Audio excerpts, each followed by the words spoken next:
High everyone, আসসালামু আলাইকুম। Welcome to Safa's kitchen. আশা করছি সবাই ভালো আছেন। আমিও আল্লাহর রহমতে ভালো আছি। আজকে তৈরি করে দেখাবো ম্যাঙ্গো কুলফি, যেটা খুবই সহজ আর খুবই মজাদার হয়, আর অল্প উপকরণ দিয়েই কিন্তু ঘরে তৈরি করে নেওয়া যায়। তাহলে চলেন দেরি না করে দেখে নিই। এইখানে আমি 2টা পাকা আম নিয়েছি।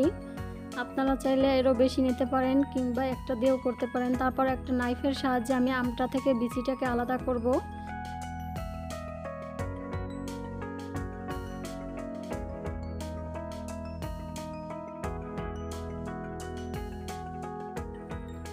ছুরির চেয়ে কিন্তু চামচ দিয়ে করলে এই কাজটা ভালোভাবে করা যায়। কিন্তু দেখতে পাচ্ছেন আমি ছুরিটা রেখে এখন কিন্তু একটা চামচ দিয়ে করে নিচ্ছি।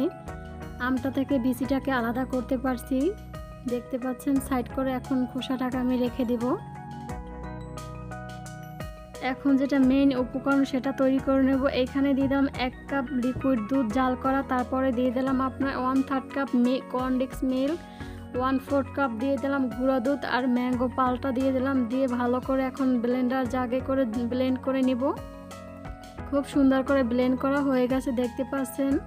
এখন উপর থেকে বাদাম কুচি দিয়ে দেবো এখানে। এটা অপশনাল, আপনারা চাইলে দিতে পারেন, দিলে কিন্তু খুবই টেস্টি হয় খেতে। দিয়ে ভালো করে একটা চামচের সাহায্যে নাড়াচাড়া করে এখন আমরা যে আগে থেকে আমটাকে খোসা ছাড়িয়ে রেখেছিলাম সেটার ভিতর আমি ঢেলে দিলাম। দেখতে পাচ্ছেন এভাবে করে দোনোটা আমি 2টা আমের ভিতর দেওয়ার পরও কিন্তু কিছুটা বেঁচে ছিল, সেটা আমি 2টা মাটি দধির কাপে ঢেলে নিলাম। এখন উপর থেকে কিছুটা বাদাম কুচি দিয়ে রেখে দেব। এখন আমি একদিনের জন্য এগুলো সব আমি ফ্রিজে রেখে দেব। একদিন পরে ফেরত আসলাম, দেখতেই পাচ্ছেন খুব সুন্দরভাবে কিন্তু কুলফিটা সেট হয়ে গেছে। এখন আম দুটো কিন্তু খোসা ছাড়িয়ে নিতে হবে। একটা প্লেয়ারের সাহায্যে কিন্তু আমের খোসাটা ছাড়িয়ে নিতে হবে খুব সুন্দর করে, যাতে কোনো আমের খোসা না থাকে। খুব সুন্দরভাবে কিন্তু ছাড়িয়ে নেওয়া হয়ে গেছে, দেখতে পাচ্ছেন। এখন আমি পিস পিস করে কেটে নেব। আপনাদের ইচ্ছা মতো আপনারা শেপ করে কেটে নিতে পারেন। আমি লম্বা করে কেটে নেব আর গোল স্লাইস করে কেটে নেব। এটা পুরোটাই আপনাদের চয়েস, আপনারা যেভাবে খেতে চান সেভাবে কেটে পরিবেশন করবেন। দেখতে পাচ্ছেন কতটা সুন্দর পারফেক্টভাবে কুলফিটা জমেছে, একবারে পারফেক্টভাবে কিন্তু সেট হয়ে গেছে আমের ভিতর কুলফিটা।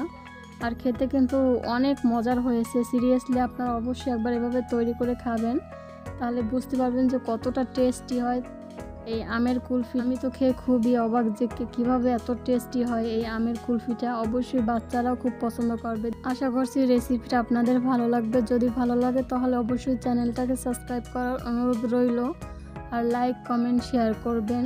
দেখেন কতটা লোভনীয় দেখাচ্ছে আমের কুলফিটা। ধন্যবাদ, সবাই ভালো এবং সুস্থ থাকবেন। আল্লাহ হাফেজ।